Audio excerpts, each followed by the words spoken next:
ආයුබෝවන් සියලුම දරුවන්ට අපි අද සාකච්ඡා කරන්න බලාපොරොත්තු වෙනවා 2015 ගිණුම් සමීකරණ ගාන. අපි මේ වෙනකොට 2012, 13, 14 ගිණුම් සමීකරණ ප්‍රශ්න සාකච්ඡා කරලා අවසන් 2015 ගාන අපි අද බලමු කොහොමද කරන්නේ කියන එක. අපි 2015 අවුරුද්දේ අපිට තියෙනවා තුන්වෙනි ප්‍රශ්නේ ගිණුම් සමීකරණ සම්බන්ධයෙන් ගැටලුවක්. නාරද 2015 3.1 දින 1,50,000ක් මුදල් ආයෝජනය කරමින් නිවසේ කොටසක ලිපි ද්‍රව්‍ය අලෙවි සැලක් ආරම්භ කරන ලදී. තවද ඔහු ව්‍යාපාරයේ භාවිතය සඳහා රුපියල් 60,000ක් වටිනා ලී බඩු එදිනම ගෙන එන ලදී. ඔහු ව්‍යාපාරයේ නමින් බැංකු ගිණුමක් ආරම්භ කරන ලද අතර සියලුම මුදල් ගනුදෙනු එම ගිණුම තුලින් සිදු කරන ලදී. පහත ගනුදෙනු පළමු මෙහෙයුම් මාසය තුල සිදු විය. රුපියල් ලක්ෂයක ලිපි ද්‍රව්‍ය අත්පිට මුදලට මිලදී ගැනීම. රුපියල් 70,000ක් පිරිවැය වූ ලිපි ද්‍රව්‍ය අයිතම ලක්ෂයකට අත්පිට මුදලට විකිණීම. 1,50,000ක ලිපි ද්‍රව්‍ය අයිතම ණයට මිලදී ගන්නා ලදී. රුපියල් 30,000ක ලිපි ද්‍රව්‍ය අයිතම දෝෂ සහිත නිසා සැපියුම් කරුට ආපසු යවන ලදී. 2015 3.15 දින 1,20,000කට පරිගණක යන්ත්‍රයක් ණයට මිලදී ගන්නා ලදී. මෙම මුදල මාස 18ක කාලයක් තුල ගෙවිය යුතුය. රුපියල් ලක්ෂයක් පිරිවැය වූ ලිපි ද්‍රව්‍ය අයිතම 1,40,000කට ණයට විකුණන ලදී. රුපියල් 15,000ක් වූ කාර්යාල සහායකරුගේ මාසික වැටුප ගෙවන ලදී. නාරදගේ පෞද්ගලික භාවිතයට 30,000ක් ව්‍යාපාරයෙන් ලබා ගන්නා ලදී. ගෙවිය යුතු ශේෂය මත 5%ක වට්ටමකට යටත්ව ලිපි ද්‍රව්‍ය සැපියුම් කරුට ගෙවිය යුතු මුදල ගෙවන ලදී. 5%ක වට්ටමක් අඩු කිරීමෙන් පසු ණයගැතියන්ගෙන් ලැබිය යුතු මුදල ලබා ගන්නා ලදී. අතිරේක තොරතුරු 2015 මාර්තු මාසය සඳහා 3,000ක් වූ ව්‍යාපාරයේ දුරකථන ගාස්තු බිල 2015 4.2 දින ලැබුණි. ව්‍යාපාරයේ දීපල පිරියත හා උපකරණ වාර්ෂිකව 120 බැගින් සරල මාර්ග ක්‍රමයට ෂෙයා කළ යුතුය. අවශ්‍ය වන්නේ ඉහත අංක 1 සිට 10 දක්වා ගනුදෙනු වල බලපෑම අගයන් සහිතව ගිණුම් කරන සමීකරණය භාවිතා කරමින් පෙන්눔 කර එක් අගය ඉදිරියෙන් එය වැඩි වේ නම් ධනද අඩු වේ නම් ඍණද යන්න සඳහන් කිරීම. මේ සඳහා පහත ආකෘතිය භාවිතා කරන්න. ගනුදෙනු අංකය, දීපල පිරියත හා උපකරණ, තොගය, වෙළඳ ලැබිය යුතු දෑ, බැංකු, වෙළඳ ගෙවිය යුතු දෑ, ණය, හිමිකම්. දහස් සංඛ්‍යාවලින් අපිට හදන්න කියලා ගානේ තොරතුරු ටික තියෙනවා. ඊළඟට ආදායම් ප්‍රකාශය හදන්න ඕන අපි. ආදායම් ප්‍රකාශය ඊට අමතරව අපිට ආකෘතියක් දීලා තියෙනවා හිමිකමේ සංයුතිය පෙන්වන්න කියලා. අපි සමීකරණ ඉස්සල්ලා පුරුදු කරගමු. දීපල පිරියත හා උපකරණ, තොගය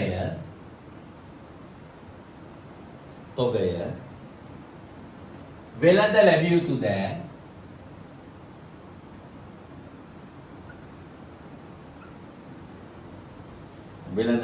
දෑ, බැංකු,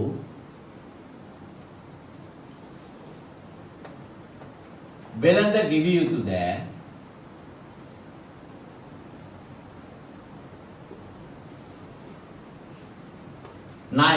ණය, හිමිකම්.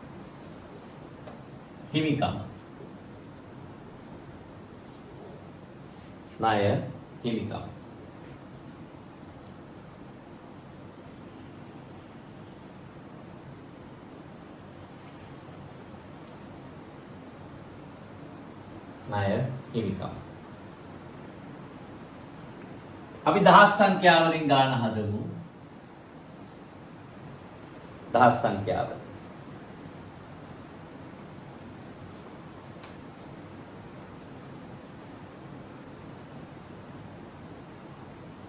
ඉහත අංක 1 සිට 10 දක්වා ගනුදෙනු වල බලපෑම ලියන්න කියන්නේ ඒතර ආරම්භ කතාව ලියන්න කියන්නේ අපිට මේ ගනුදෙනු 10 තමයි ලියන්න කියන්නේ. ගනුදෙනු අංක 1. රුපියල් ලක්ෂයක ලිපි ද්‍රව්‍ය අයිතම අත්පිට මුදලට මිලදී ගන්නා ලදී. ඒතර මේ ලිපි ද්‍රව්‍ය තමයි මෙයාලා විකුණන්නේ. එහෙනම් අපි ඒක තොගය හැටියට ගන්නවා. දහස් සංඛ්‍යාවලින් තොගය වැඩි වෙනවා 100ක්. බැංකු අඩු වෙනවා 100ක්. තොගය වැඩි වෙනවා 100ක්. බැංකු අඩු වෙනවා 100ක්. දෙක 1000ක් වූ ලිපි ද්‍රව්‍ය ලක්ෂයකට අත්පිට මුදලට විකුණලා තියෙනවා. එහෙනම් අපි තොග අඩු වෙනවා 70ක්. මුදල් වැඩි වෙනවා 100ක්.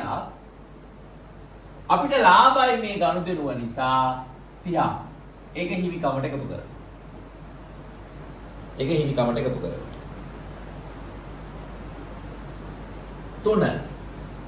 3 වෙනි ගනුදෙනුව. 1,50,000ක ලිපි ද්‍රව්‍ය අයිතම ණයට ගත්තා. තොග වැඩි වෙනවා 150ක්. ණයට ගත්ත නිසා වෙළඳ ගෙවිය යුතු දෑ වැඩි වෙනවා 150ක්. අපි ගෙවිය යුතුයි. 4 30,000ක ලිපි ද්‍රව්‍ය අයිතම දෝෂ සහිත නිසා සැපියුම් කරුවන්ට ආපසු යවුවා. તો සැපියුම් කරුවන්ට 30,000ක ලිපි ද්‍රව්‍ය තොග යවනකොට ගබඩාවේ ලිපි ද්‍රව්‍ය තොගත් අඩු වෙනවා 30ක්. සැපියුම් කරුව නැත්නම් වෙළඳ ගෙවිය යුතු දෑත් අඩු වෙනවා 30ක්. 5 2015 3.15 දින 1,20,000ක පරිගණක යන්ත්‍ර ණයට ගත්තා. දැන් දේපල පිරියත හා උපකරණ වැඩි වෙනවා 120ක්. ණය වැඩි වෙනවා 120ක්. මොකද ඒක ගත්තේ විකිණීමේ පරමාර්ථයෙන් නෙමෙයි ව්‍යාපාරයේ පාවිච්චිය සඳහා. ඒක දිගු කාලීන ණයක් ඒක. මොකද මාස 18ක් තුල තමයි මේක ගෙවන්නේ. 6 ලක්ෂයක් පිරිවැය වූ ලිපි ද්‍රව්‍ය අයිතම 1,40,000කට ණයට විකුණලා තියෙනවා. ගබඩාවේ තොග අඩු වෙනවා ලක්ෂයක්. වෙළඳ ලැබිය යුතු දෑ වැඩි වෙනවා 1,40,000ක්. අපිට මේ ගනුදෙනුව නිසා 40,000ක් ලාභයි. 40ක් ලාභයි. දහස් සංඛ්‍යාවලින් 40ක් ලාභයි. 7 15,000ක් වූ කාර්යාල සහකරුගේ මාසික වැටුප ගෙවුවා. තර වැටුප් ගෙවුවා මේක අපේ මුදල් අඩු වෙනවා 15ක්. වැටුප් කියන්නේ වියදමක් නිසා හිමිකමත් අඩු වෙනවා 15ක්.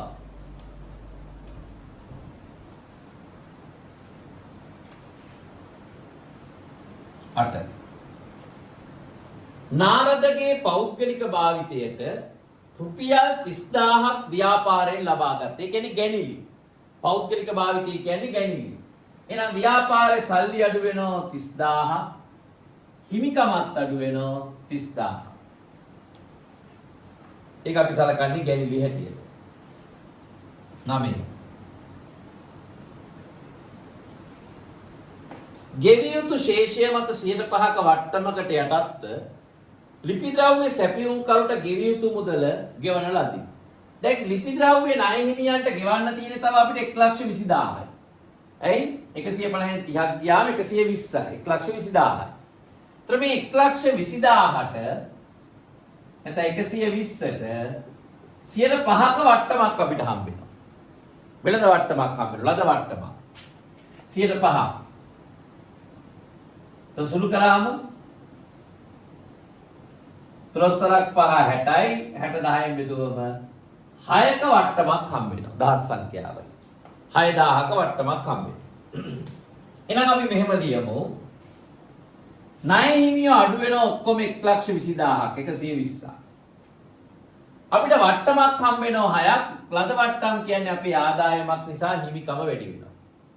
එතකොට මේ 1,20,000න් 6ක වට්ටමක් හම්බෙච්ච නිසා ඇත්තටම අපිට ගෙවන්න උනේ 1,14,000යි.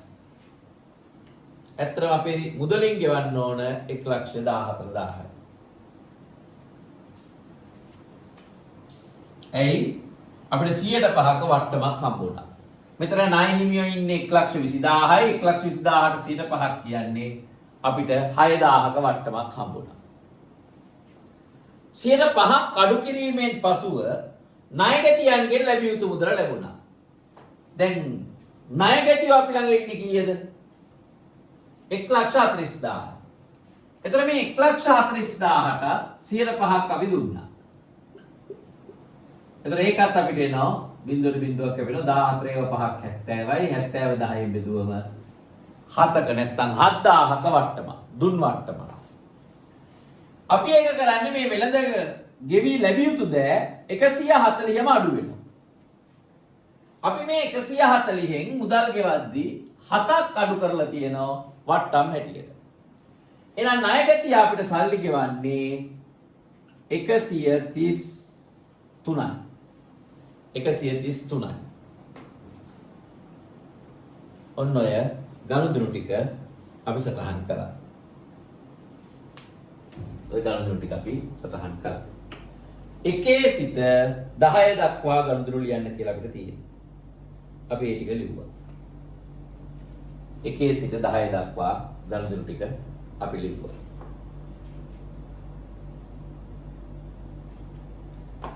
හොඳයි. අපි යමු ඊළඟ කොටසට. ආදායම් ප්‍රකාශය හදන්නලු.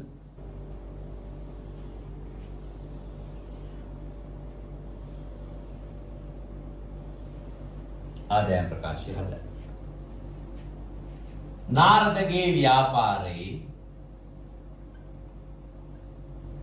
නාරදගේ ව්‍යාපාරේ 2015 3.31 දිනේ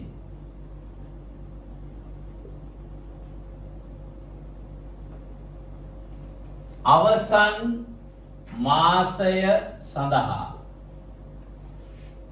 ආදායම් ප්‍රකාශය එමෙන්න ලාභ ප්‍රකාශය අපි ඒක දහස් සංඛ්‍යාවලින් හදමු.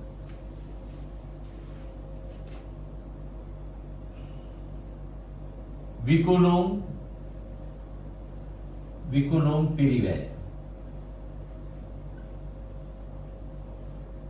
විකුණුම් පිරිවැය අපි හදන්නේ ආරම්භක තොගය ගැනුම් අපි ලිව්වා. ඉතිරි තොගයක් තියෙනවා නම් අපි ඉතිරි තොගය අඩු කරන්න ඕන.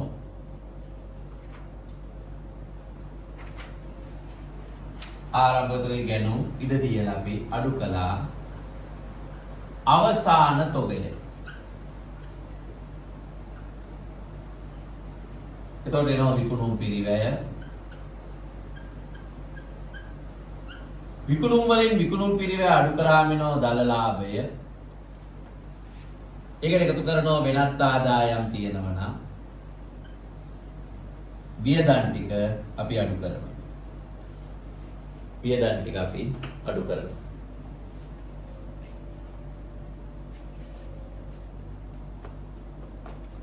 අපි එකින් එක බලමු.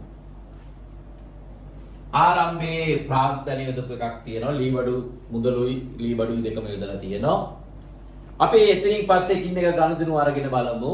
අපි ඊට පස්සේ මේක ගොඩනගා ගන්න උත්සාහයක් ගමු. ලක්ෂක ලිපි ද්‍රව්‍ය අත්පිට මුදලට ගත්තා.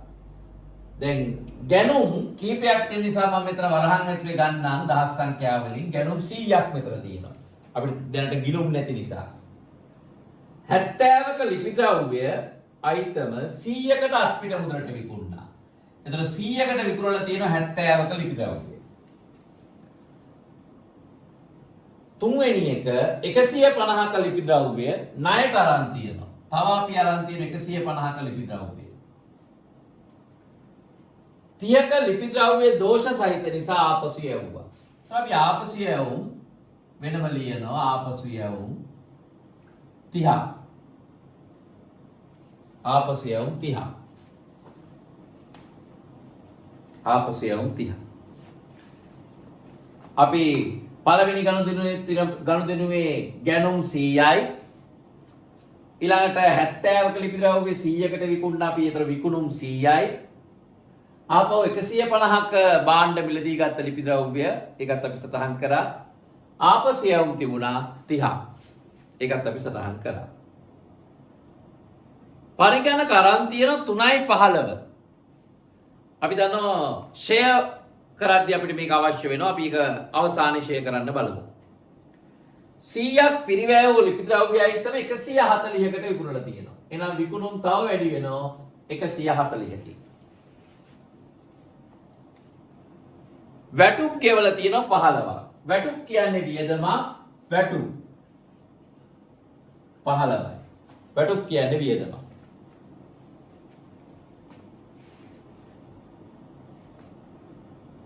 පෞද්ගලික භාවිතයට අරන් තියෙන ගැනිලි අපි ඒක ගන්නේ නෑ ආදාය ලාභය ගණනය කරද්දී. ගෙවිය යුතු ශේෂය මත 105ක වට්ටමක්. ලද වට්ටම්. අපිට ණය හිමියන්ගෙන් හම්බුණා ලද වට්ටම්. අපි ඉස්සෙල්ලා ගණනය කරා. අපිට ඒක ආව 6ක්. ලද වට්ටම් 6ක් අපිට ආවා. ඒක අපේ වෙනත් ආදායම් වලට අපි සටහන් කරනවා. ණයගැතියන්ට අපි වට්ටමක් දුන්නා. අපි ඉස්සෙල්ලා ගණනය කරගත්තා. දුන් වට්ටම් 7ක් තිබුණා. දුන් වට්ටම් 7ක් තිබුණා අපිට. ඒකත් අපි සටහන් කරගත්තා. අතිරේක තොරතුරු යටතේ කියනවා පුතේ මාර්තු මාසය සඳහා 3000ක දුරකථන බිලක් ගෙවන්න තිබිලා තියෙන එක ගෙවලා තියෙන්නේ අප්‍රේල් මාසේ. ගෙව්වත් නැතත් අපේ වියදම් නිසා දුරකථන 3යි. දුරකථන ගෙව්වත් නැතත් ඒක අපේ වියදම. ව්‍යාපාරයේ දීපල පිරියත හා උපකරණ වාර්ෂිකව 120 බැගින් ෂෙයා කරනවා. දැන් බලන්න 3.1 මිලදීගත් අපි ව්‍යාපාරයට යොදලා තියෙන අයිතිකරු විසින් ලී බඩු 3.31 වෙනකන් මාස 1ක් මේ ලී බඩු ෂෙයා කරන්න ඕන. එහෙනම් ලී බඩු 60000ට 120ක් මාස 1කට ෂෙයා කරන්න ඕන. ලී බඩු 60000ක් තියෙනවා 120ක් වාර්ෂිකව ෂෙයා කරනවා අපිට ඕන මාස 1කට ෂෙයා බලන්න ඕන.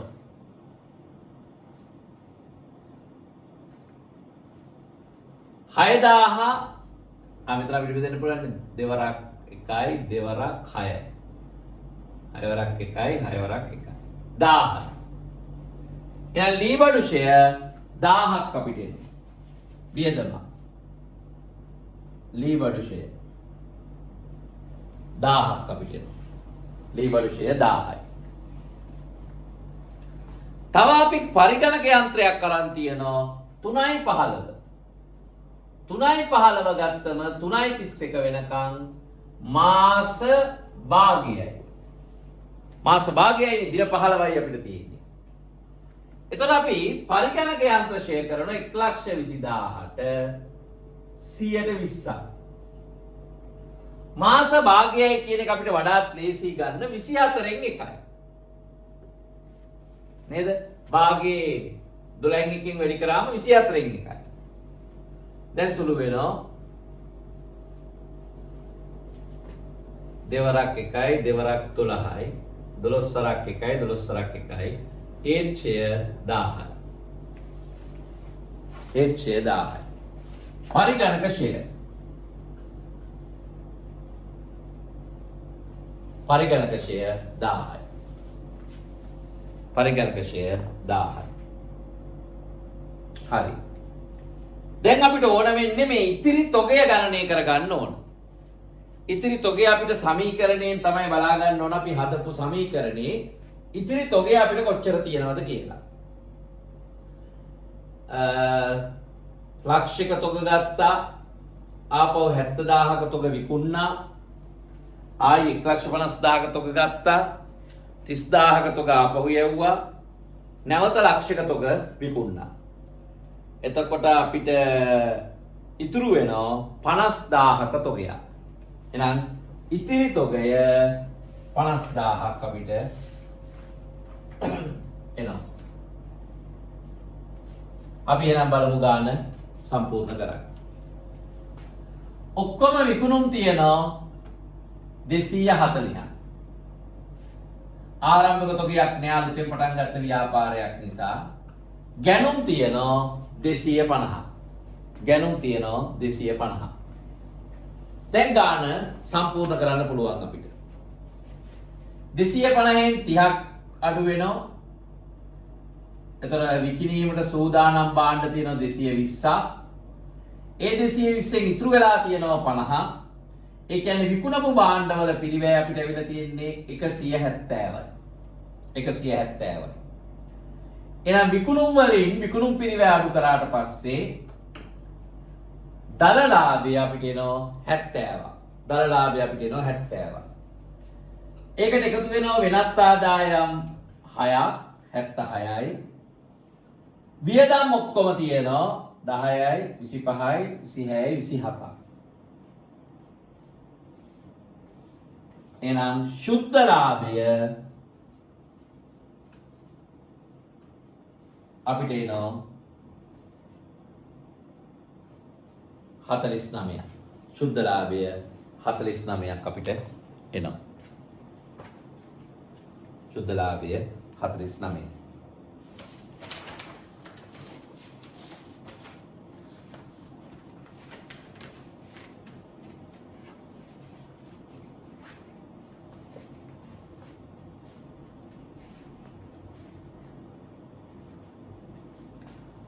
අපි ඊළඟ කොටසට යමු. ඊළඟ කොටසට අපෙන් ඊළඟ කොටසේ අහනවා පුතේ ආරම්භක ප්‍රාග්ධනය කාලච්ඡේදය සඳහා ලාභය හෝ අලාභය අඩු කළා ගෙනිලි අවසාන දිනට හිමිකම ගණනය කරන. ආරම්භක ප්‍රාග්ධනය අපි ඒකත් දහස් සංඛ්‍යාවලින් හදමු. ආරම්භක ප්‍රාග්ධනය මේ ගානේ තියෙනවා අයිතිකරු මුදලින් 1,50,000කුත් 60,000ක් වටිනා ලී බඩුත් යොදනවා. ඒ කියන්නේ ආරම්භක ප්‍රාග්ධනය 210යි. 210යි. කාලච්ඡේදයේ ලාභය. අපි කාලච්ඡේදයේ ලාභය හොයාගත්තා 49000යි. දහස් සංඛ්‍යාවලින් කිව්වොත් 49යි. අඩු කළා ගැනිලි. ගැනිලි අඩු වෙනවා. අපිට ගානේ තිබුණා අයිතිකරු තම පෞද්ගලික භාවිතයට 30000ක් ව්‍යාපාරයෙන් ගෙනිහිල්ලා තියෙනවා. එහෙනම් ගැනිලි අඩු වෙනවා 30ක්. ගැනිලි අඩු වෙනවා 30ක්. එහෙනම් අපිට ගන්න පුළුවන් අවසාන සුද්ධ වත්කම්. නැත්නම් අවසාන හිමිකම. අවසාන හිමිකම.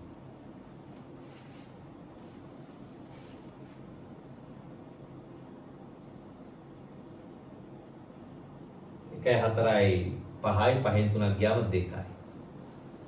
229ක් අපිට ආවා අවසාන හිමිකම.